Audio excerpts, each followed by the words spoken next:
साथियों, बीजेपी की सरकार ने पिछले 10 साल में यहां पर हमारे बच्चों के रोजगार के लिए भी कुछ ज्यादा काम नहीं किया है। आपको जानकर हैरानी होगी कि आज हरियाणा में 40% युवा बेरोजगार घूम रहा है। इतना ही नहीं, 10 साल सरकार में होने के लगातार बाद भी आज 2 लाख से ज्यादा सरकारी नौकरियों के पद खाली पड़े हैं। तो साथियों, आप समझ जाइए कि एक तरफ 40% युवा बेरोजगार घूम रहा है और दूसरी तरफ सरकार के पास 2 लाख से ज्यादा पद खाली पड़े हैं। तो आप समझ जाइए कि किस तरह ये सरकार वो चाहे तो कल रात ही, आने वाले कुछ दिनों में ही हमारे सभी युवाओं को रोजगार दे सकती है, परंतु वो ये रोजगार देने की बजाय कौशल विकास निगम जैसी योजनाएं चलाकर परमानेंट जॉब्स को और कॉन्ट्रैक्चुअल जॉब्स के तहत यहां लोगों को रोजगार दे रही है। आपको जानकर शायद हैरानी हो कि ये जो परमानेंट जॉब्स हैं, इसके तहत आपको संविधान में दिया गया जो आरक्षण है वो मिलेगा, परंतु कॉन्ट्रैक्चुअल जॉब्स में कोई आरक्षण की व्यवस्था नहीं है। तो साथियों, ये सरकार सिस्टमैटिक तरीके से आप लोगों का आरक्षण खत्म करने का काम कर रही है। बीजेपी और कांग्रेस की सरकार जो गरीब विरोधी नीतियों पर चल रही है और दूसरी तरफ हमारी आदरणीय बहन कुमारी मायावती जी की नीतियां हैं, जिसके तहत चलकर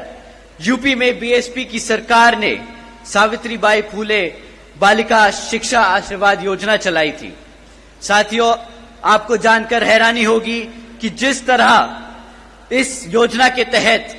7 लाख से ज्यादा बच्चियों को 12वीं तक की शिक्षा प्राप्त करने के लिए 600 करोड़ से ज्यादा की लागत इन बच्चियों को अपने पैरों पर खड़ा कर एक उज्जवल भविष्य देने के लिए बहन जी ने उत्तर प्रदेश में खर्ची थी। और इतना ही नहीं साथियों,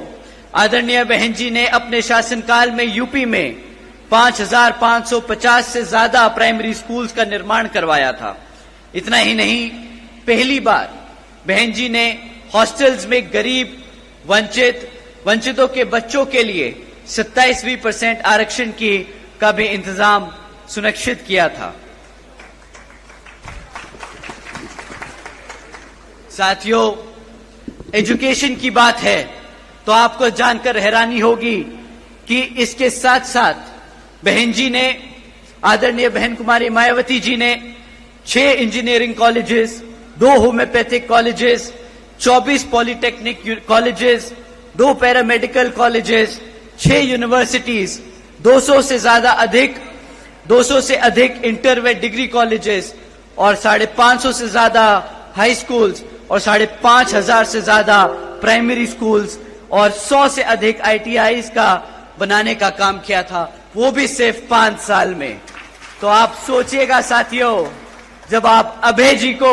अभय सिंह चौटाला जी को मुख्यमंत्री बनाएंगे तो वो आपके प्रदेश में कितने ही हजारों स्कूल खोलेंगे और आपके बच्चों को पढ़ने की इच्छा पूरी कराएंगे। साथियों, आपको जानकर हैरानी होगी कि एक तरफ ऐसी बीजेपी और कांग्रेस की सरकार है और दूसरी तरफ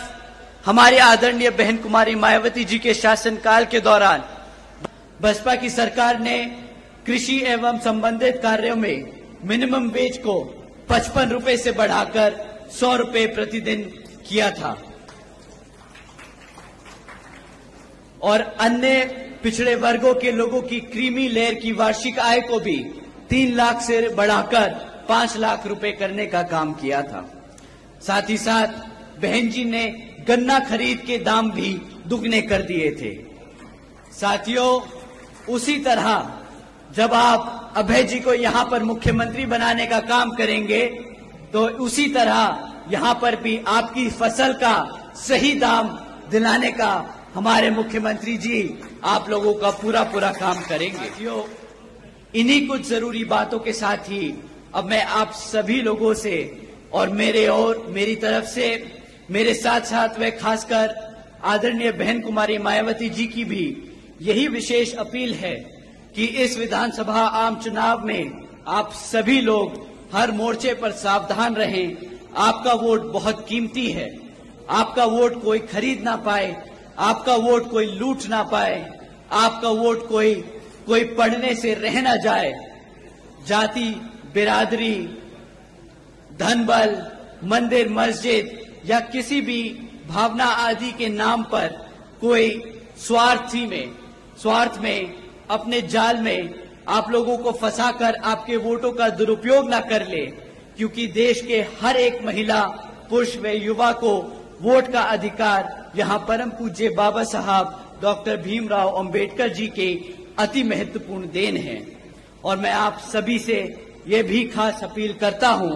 कि आपके यहाँ जिन क्षेत्र में बीएसपी और एनएलओ के विधानसभा उम्मीदवार चुनाव लड़ रहे हैं, तो उन्हें आप लोग वोटिंग मशीन पर बीएसपी का हाथी चुनाव चिन्ह और एनएलओ का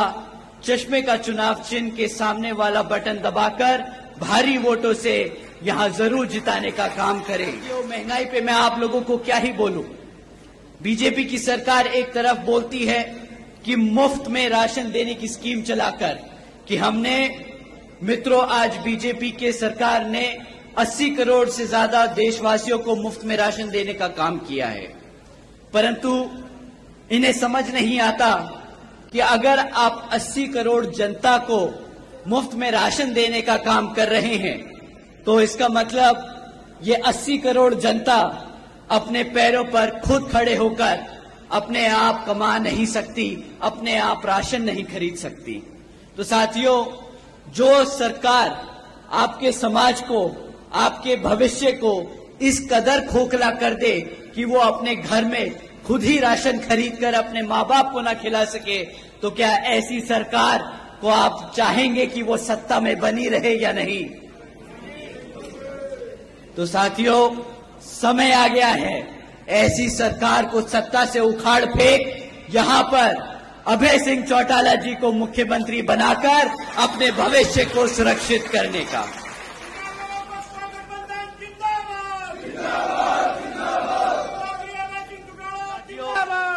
यहाँ मौजूद सभी माँ बाप और युवा साथियों से मैं पूछना चाहूंगा कि क्या मिला है आप सबको शिक्षा के नाम पर इस बीजेपी की सरकार में? बताइए साथियों। पिछले बीजेपी की सरकार के चलते हुए पिछले 10 सालों से सरकार ने यहाँ पे 5000 से ज्यादा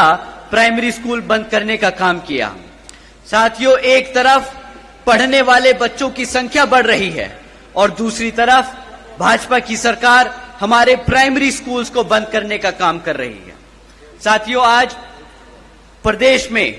2200 सरकारी सीनियर सेकेंडरी स्कूल्स में 1000 से ज्यादा स्कूलों में प्रिंसिपल नहीं है। साथियों, जब आपके बच्चों के स्कूल बंद कर दिए जाएंगे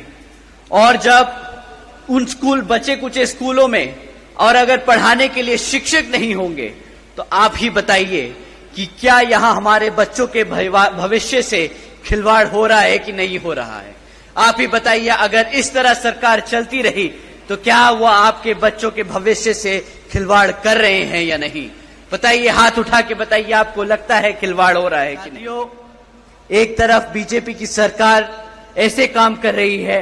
जहां हमारे लोगों को गरीब और कमजोर बनाया जा रहा है, और दूसरी तरफ कांग्रेस भी बीजेपी की तरह ही सरकार चला रही है जो ऐसी बीजेपी की तरह उन मुद्दों पर उसे घेर नहीं रही तबकि वो ऑपोजिशन में बैठी है। साथियों, आप लोगों को समझना होगा कि किस तरह बीजेपी आपके बच्चों को, आपके भविष्य को खत्म करने का काम कर रही है और कांग्रेस उनका चुपचाप विपक्ष में बैठकर उनका बीजेपी के शासनकाल के दौरान शिक्षा के नाम पर सिर्फ पेपर लीक की खबरें हमें आए दिन सुनने को मिलती आ रही हैं। साथियों, ऐसा कोई भी सरकारी डिपार्टमेंट नहीं बचा जिसकी भर्ती के परीक्षा के पेपर पिछले 5 से 10 सालों में ना लीक हुए हों।